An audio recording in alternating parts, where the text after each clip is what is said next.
Cek cek cek. Halo teman cerita, Struggle di sini. Oke, halo, selamat pagi, selamat siang, selamat malam, selamat apapun itu, kapanpun kalian mendengarkan cerita ini, meskipun di YouTube tapi hanya mendengarkan.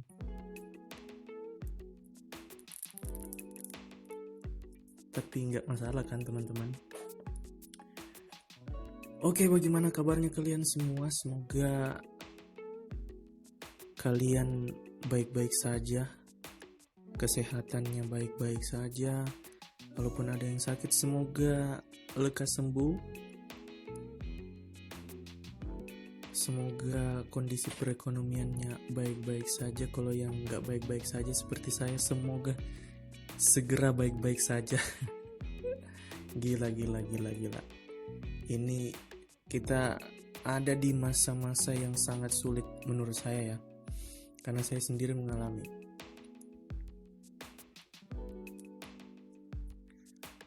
Pandemi COVID-19 ini menurut saya, yang saya lihat benar-benar benar-benar mempengaruhi semua aspek apapun itu di dalam kehidupan. Kesehatan ya pastilah, aspek kesehatan masyarakat. Dan yang menurut saya yang nomor 2 terdampak itu ya pasti ekonomi ya, karena bisa kita lihat ya di berbagai media, berita-berita, semua banyak pengusaha yang gulung tikar, banyak karyawan yang dirumahkan, bahkan sampai ada yang di PHK gitu ya. Ya mau gimana lagi, karena sekarang ekonomi lagi sulit emang karena pandemi ini kan. Daya beli masyarakat turun karena kita kan di rumah aja. Aduh, pokoknya sulit lah.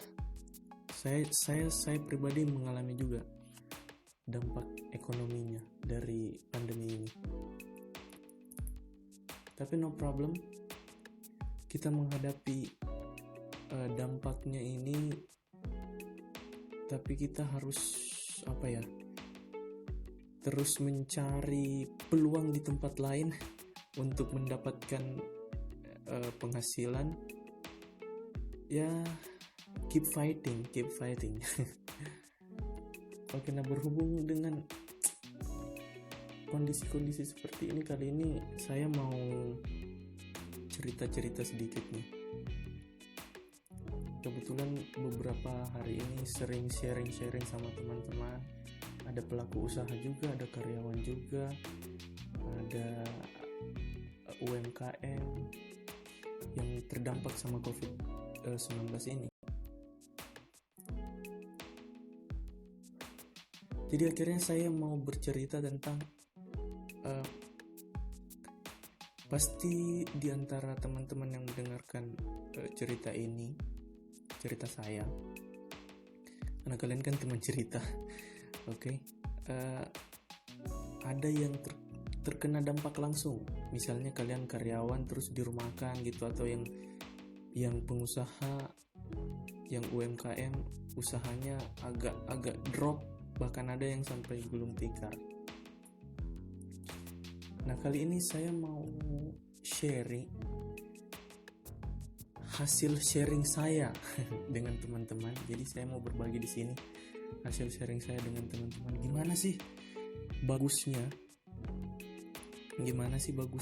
Atau apa sih yang mungkin bisa kita lakukan ketika kita sudah terkena dampak? Misalnya karyawan sudah jadi pengangguran karena PHK atau dirumahkan, atau karyawan yang nganggur atau pengusaha yang nganggur karena gulung tikar gitu. Jadi saya mau cerita di sini gimana cara mengatasi atau mengisi waktu-waktu nganggur kita. Berdasarkan hasil sharing saya, ya salah satunya untuk mengisi waktu-waktu nganggur ya kita bisa mencari ide-ide baru.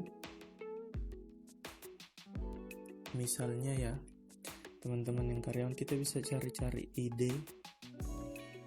Dulu kemampuan saya ini, saya bisa ini. Gimana kalau saya membuka usaha? Misalnya ya, contoh karyawan dulu kerjanya di bagian accounting. Nah, teman-teman bisa, misalnya kita bisa cari orang-orang yang mau belajar accounting atau apapun itulah. Pokoknya kita mencari ide baru yang sesuai dengan kemampuan kita untuk mendapatkan penghasilan. Yang kedua, setelah pandemi ini merebakkan, kita nganggur, yang ingin kembali bekerja bisa coba-coba searching, cari-cari lowongan-lowongan kerja yang masih buka. Teman-teman coba masukin lamaran pekerjaan aja. Jangan sampai berhenti.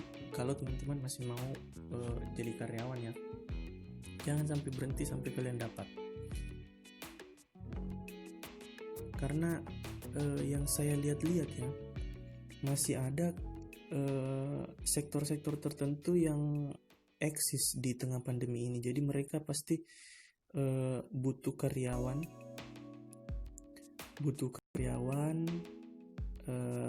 atau ketika pandemi ini mungkin nantinya akan berakhir, pasti sektor-sektor usaha sudah mulai bangkit perlahan ya, nggak mungkin langsung perlahan, pasti butuh karyawan lagi. Kita bisa melamar pekerjaan lagi di situ. Kemudian apa ya, ini yang saya lihat banyak dilakukan oleh teman-teman yang mungkin sekarang menganggur, yaitu berjualan.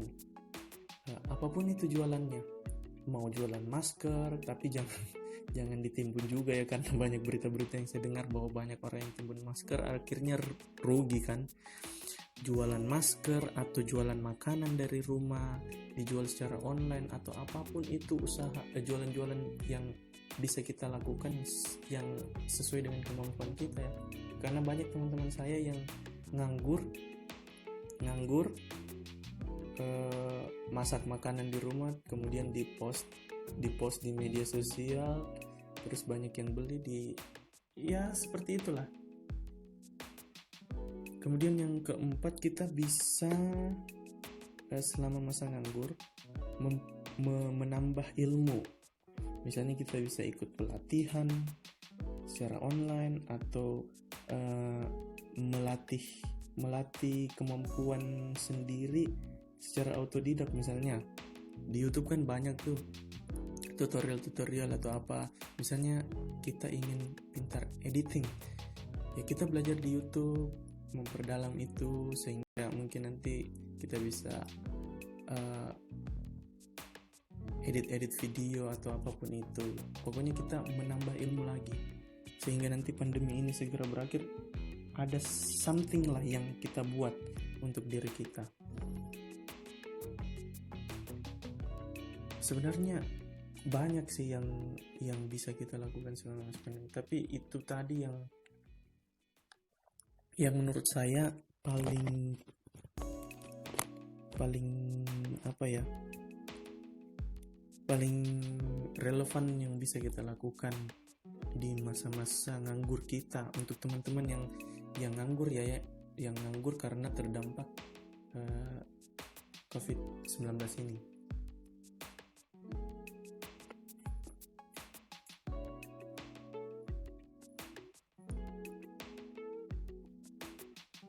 Gimana sih teman-teman semuanya, keadaannya sekarang? Apa kalian masih bekerja tapi penghasilannya enggak full gitu kan? Ada juga tuh saya dengar cerita bahwa masih kerja masih kerja tapi gajinya dipotong atau gimana.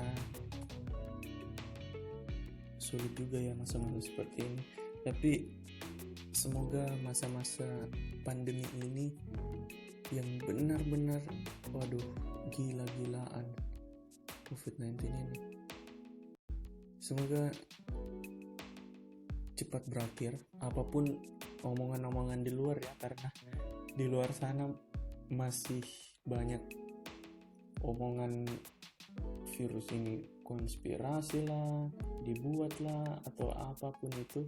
Tapi yang jelas saya melihat dengan mata kepala saya sendiri bahwa ada orang yang meninggal karena virus ini. So virus ini mau dibuat atau konspirasi atau ini, tapi yang jelas virus ini ada. Jadi dampaknya terhadap kita itu ya benar-benar ada di depan mata. Jadi kita harus atur strategi untuk menghindari dampak itu, atau ketika kita terkena dampak, bagaimana caranya kita cepat keluar dari keterpurukan kita terhadap dampak itu.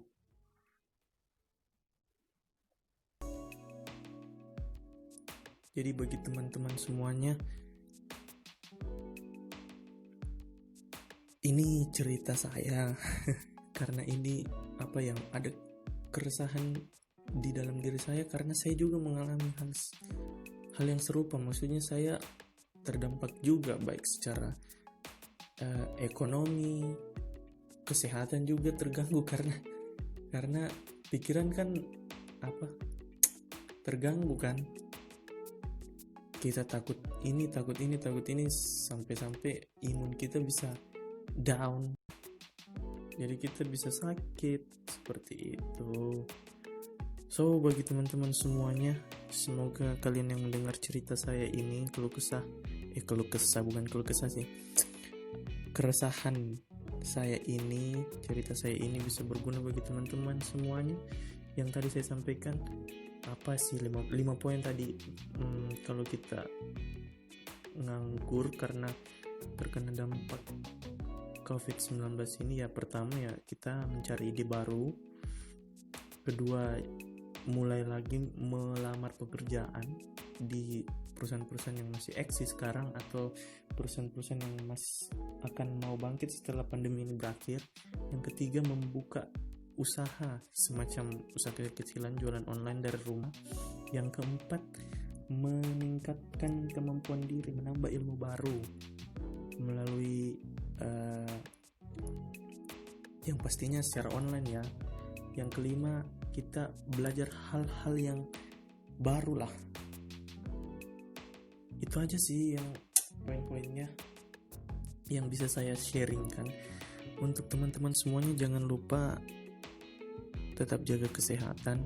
Dan kalau misalnya teman-teman masih punya saran tentang apa yang harus kita lakukan di masa pandemi ini ketika kita terkena dampak COVID-19 ini dan nganggur, kira-kira bagi teman-teman apa yang bisa dilakukan, bisa ditulis di kolom komentar supaya teman-teman yang lain juga ada referensi. Jangan lupa di share ya, istilahnya, podcast inilah bisa di share ke teman-teman. Siapa tahu ada teman-teman yang membutuhkan. Bisa di like kalau kalian suka. Jangan lupa di subscribe kalau kalian ingin mendengarkan cerita-cerita saya selanjutnya. Semoga kalian suka ya. Oke deh, kalau gitu sampai di sini aja cerita saya kali ini. Teman cerita Struggle pamit, sampai ketemu di cerita selanjutnya. Bye bye. Jaga